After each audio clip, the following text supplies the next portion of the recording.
The COVID pandemic pushed many state and local agencies to implement AI-enabled user interface tools such as virtual agents and language translation tools to handle unprecedented workloads.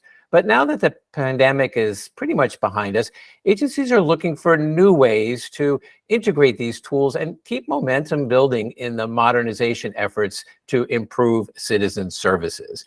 I'm Wyatt Cash with Scoop News Group, and joining us to talk about that today is Amy Pechaceck, Wisconsin Department of Workforce Development Secretary, and Kierston Howard, Executive Lead for Public Sector Labor at Google Cloud. Amy and Kierston, thank you so much for joining us. Welcome. And Amy, I'd like to start with you. Can you share what kinds of AI-enabled tools the Wisconsin Department of Workforce Development has been investing in over the last 2 years? Thank you, Wyatt, for that question. So I actually want to start back in September of 2020, when I first got to the Wisconsin Department of Workforce Development. One of our agency operations is unemployment insurance. And if you all recall, back in September of 2020, we were at the height of the pandemic. And in Wisconsin, I was surprised to find that our UI division had a backlog in September of 2020 of about 770,000 UI claims. Wisconsin, like many other states, was not prepared for a global pandemic. Our UI claims increased 225,000% overnight with the quarantines and the lockdowns.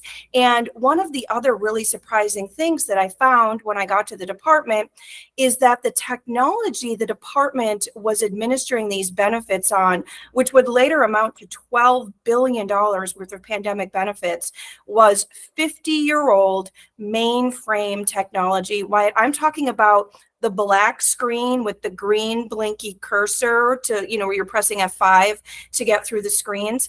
And the only way that citizens in Wisconsin could submit verification documents to the department was either by mailing those documents, like with a stamp, or faxing them.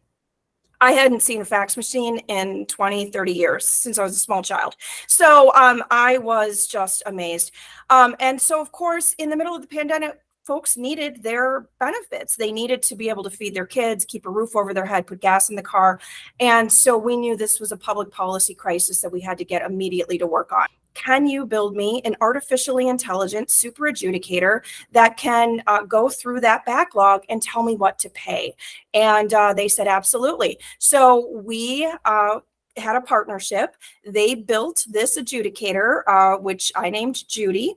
And Judy taught herself rules of eligibility for state unemployment benefits here in Wisconsin by ingesting, it was between like 3 to 4 million previously fully adjudicated claims. And she did that pretty much overnight. And then she went through that backlog and told us what to pay and what not to pay. So we were able to clear that backlog of 770,000 claims literally in a matter of days since Judy was up and running. And so that was an amazing public policy benefit utilizing AI, especially back in 2020. This was cutting edge, really, really cool stuff that we were able to do for the folks in Wisconsin. And since then, we've partnered with Google and we've developed an AI chatbot. We have done AI-powered document uploads. We've gotten away from faxing and mailing. And so we have done a lot to really increase the efficiency and the customer service benefits to the people in our great state by using this technology. That's a remarkable story and a real testament as well to just the ability to move from legacy systems into more modern systems almost overnight. So thank you for sharing that. Kierston, I'm curious, so how is Google working with other state and local governments today to integrate similar AI capabilities, to really modernize their mission activities? Yeah, that's a great question, Wyatt. Thank you for it. What's exciting about being at Google right now is that we're at a time when the landscape of technology is just shifting and changing. And Google is in this space where we can provide complementary solutions to agencies that already have technology in place. And we're looking at the opportunities to plug in using AI to provide iterative and rapid improvements to their operations and their customer service, and particularly in the areas of automation, in customer portals, front-end customer portals, to make them more accessible, more user-friendly, mobile-ready, certainly in the area of contact centers. So when you call your call center, or when you go online to the website, getting quicker answers, better responses. Analytics is a big area. Everybody needs data to make informed decisions, and Google is incredibly strong in the area of analytics and being able to detect and prevent fraud, for example, or being able to direct an unemployed person to what jobs are available for them to apply for that are customized and tailored to their specific circumstances. We also are providing these services in a way that are addressing accessibility issues. So a lot around translation and using AI to power that translation engine to ensure that every person is taken care of no matter what your circumstances are. So there's a lot of exciting stuff that's happening with many states. And we're also on the horizon of with generative AI expanding, we're on the horizon of some changes that are just exciting and are going to be transformative in the public sector space. Well, Amy, back to you. I'd like to hear a little bit more about the success of your chatbot tool, and how is that setting the stage for expanded use in your agency and the agencies that you support? Yeah, absolutely. Thanks, Wyatt. So our chatbot, her name is Maddie Moo, because agriculture and dairy is such a critical industry here in Wisconsin. So we like to refer to Maddie as she's a cow, and she's our sublime bovine, because she really increases accessibility for so many folks in our state. Maddie is trilingual. She speaks not only English, but Spanish and Hmong as well, which are the top 3 languages spoken here in the state of Wisconsin.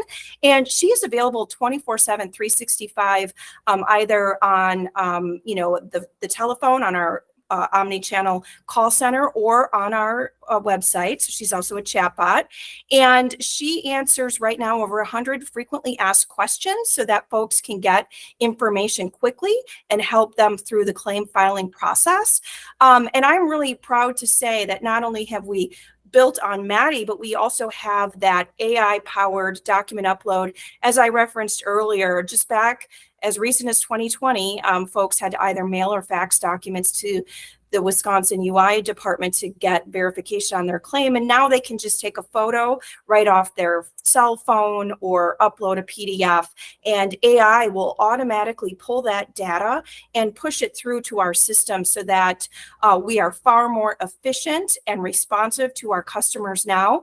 And I'm really happy to say that Wisconsin pays 89% of our claims within 3 days, quite an improvement on where we were during the middle of the pandemic. And a lot of that is through these accessibility features that we have implemented by using AI. And we're going to continue to build off Maddie. She's going to become generative here. We're working with Google right now so that she can answer far more questions and be self-taught. We know that she can be very smart, even smarter than she is. And we're going to continue to harness that power for the benefit of all of our folks here in the state of Wisconsin. And then what advice would you share with your state and local peers on implementing their own tools similar to what you've done in Wisconsin? Oh, absolutely. I mean, I think the time is now to really embrace this technology.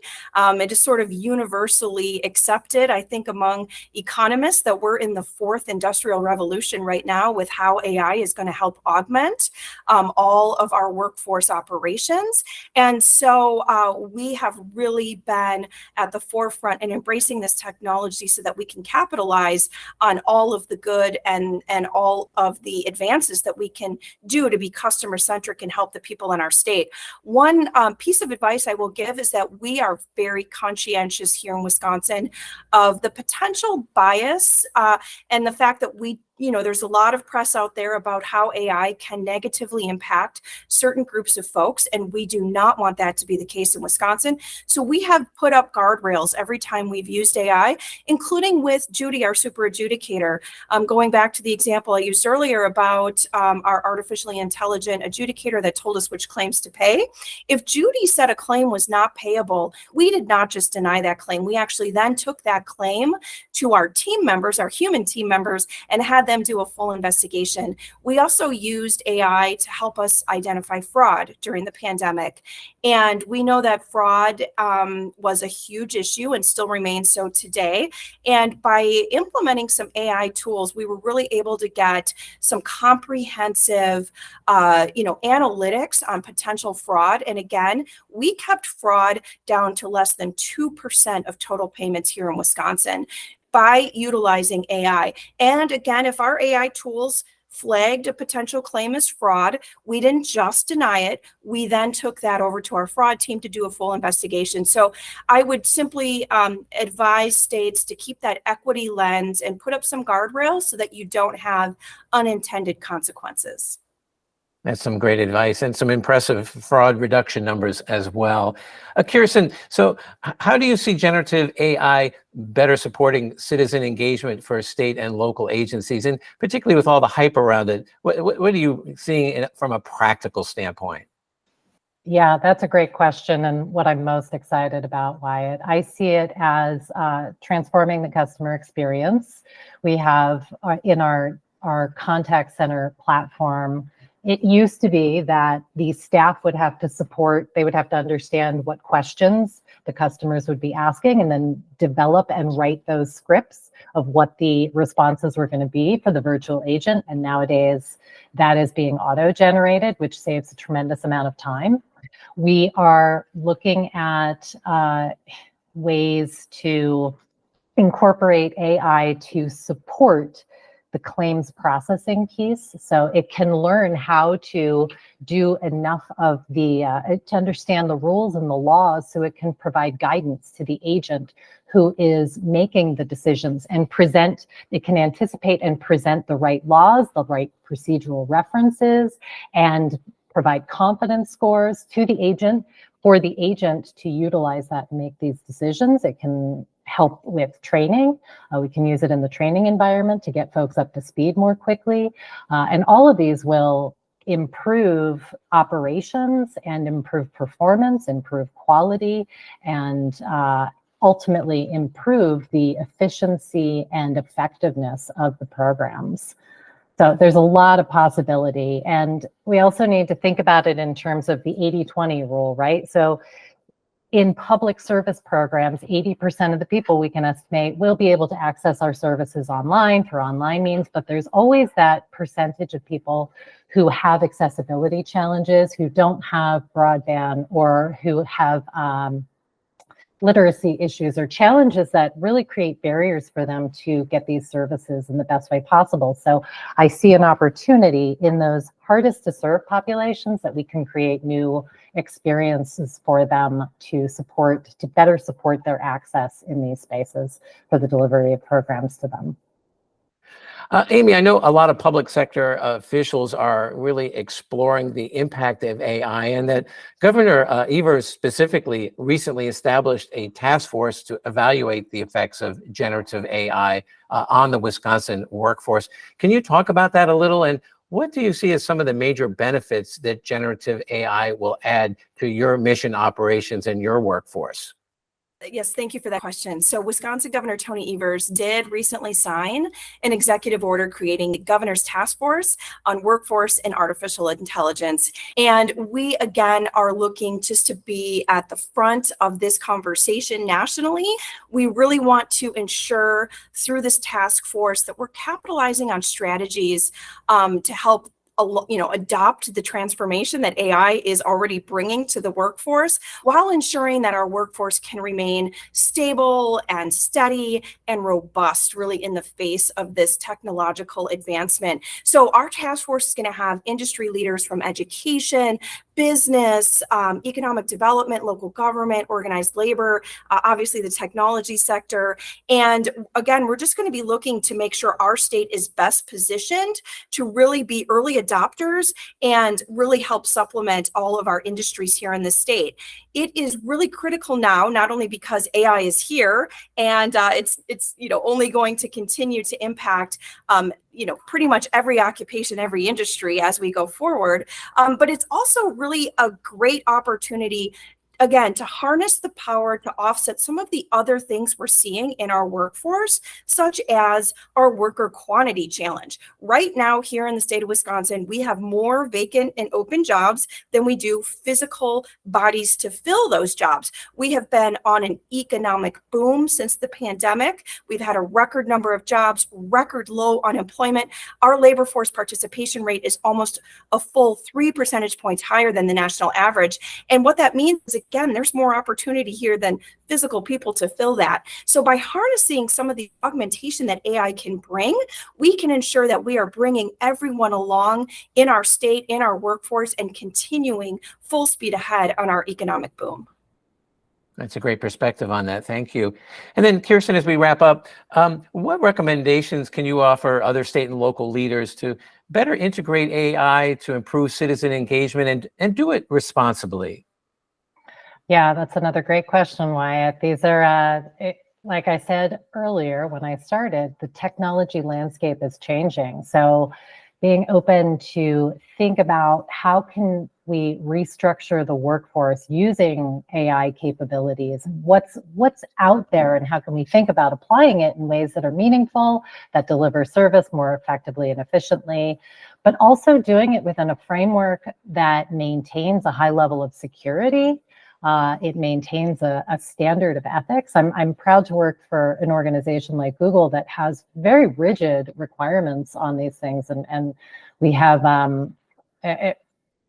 it's important for any state who's implementing these types of solutions to ensure that consideration is being done, but also to make sure that thinking about applying these in a way that meet their laws. You've always got to have a human in the loop. These are state and federal requirements legally. So we've got to make sure that when they're designing these solutions or when they're being approached by vendors and considering these solutions, that they're not designing things without a human in the loop. So you're not using the technology to completely perform the work and determine eligibility for these critical services. There always has to be a human in the loop. Well, Amy and Kierston, thank you so much for sharing your respective stories and your insights on the application of AI in state and local governments. And we look forward to continuing to hear more about the progress each of you are seeing in your respective areas. So thank you so much for joining us. Thank you for having me. Thank you, Wyatt.